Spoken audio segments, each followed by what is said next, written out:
Bonsoir, voici l'analyse technique du CAC 40 pour le 28 novembre. Alors demain matin, ça sera la Thanksgiving. Alors qu'est-ce qui se passe? Certains marchés seront fermés, notamment les US, mais toutefois nous aurons des statistiques importantes comme la confiance des consommateurs en zone euro, ainsi que le chômage aux US à 14h30. Alors, qu'est-ce qui se passe? Notre diamant ici que j'ai reformé un petit peu là parce qu'il était pas assez précis. Donc vous voyez qu'il cadre parfaitement.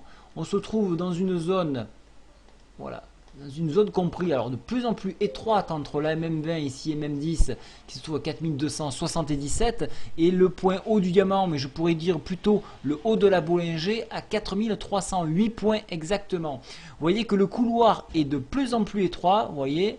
Il est étroit, c'est carrément parallèle. On attend un signal.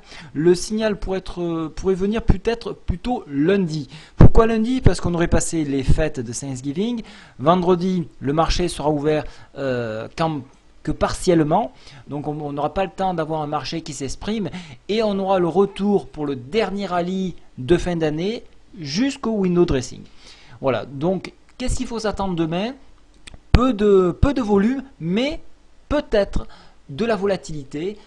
Pourquoi? Peut-être une manipulation de marché. Donc attention, il risque d'y avoir des prises de bénéfices pour ne pas avoir ce long pont et de ne pas avoir ces positions en portefeuille.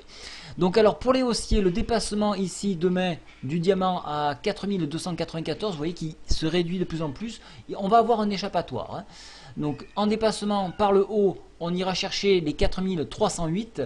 Toujours l'oblique ici que je vous ai tracé qui est référence, qui est une référence pour moi. Donc elle se trouve ici à 4348, c'est très exagéré, mais sur une pointe, pourquoi pas? Rien n'est exagéré dans le trading. Si je me fais un petit zoom arrière, alors là je tenais à vous le faire remarquer, ici on a une théorie de dos, donc la théorie de dos, les plus bas sont plus hauts que les plus bas. Donc vous voyez le point bas ici, le point bas ici, donc il est plus haut que le point bas. On a également une théorie, donc c'est un escalier en fait, hein, tout simplement, hein, plutôt que de parler de mots savants. Donc le plus bas est plus haut que le plus bas ici. Et là on continue, le plus bas est plus haut. Mais vous voyez qu'ici là on a du mal à avancer plus loin, donc on sent qu'on arrive presque donc à cette échéance là. Voilà, donc pour les baissiers, bien évidemment, cassure de la MM20, MM10 sur 4275, tout est dans un mouchoir de poche. On ira chercher une nouvelle fois de plus le pivot ici à 4265.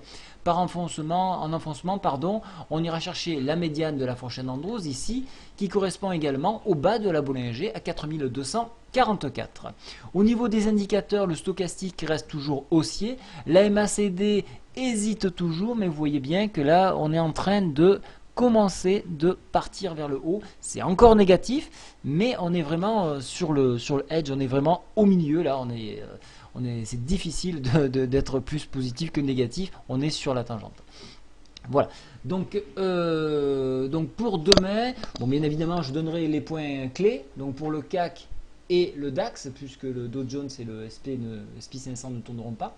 Mais on va essayer de voir un petit peu les points qu'on peut donner pour trader cette journée. Voilà, j'espère que vous avez suivi les points d'aujourd'hui. Ils ont été vraiment suivis, ils ont été vraiment référents sur cette journée.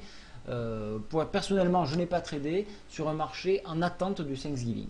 Voilà, je vous souhaite à tous une très bonne soirée. Au revoir.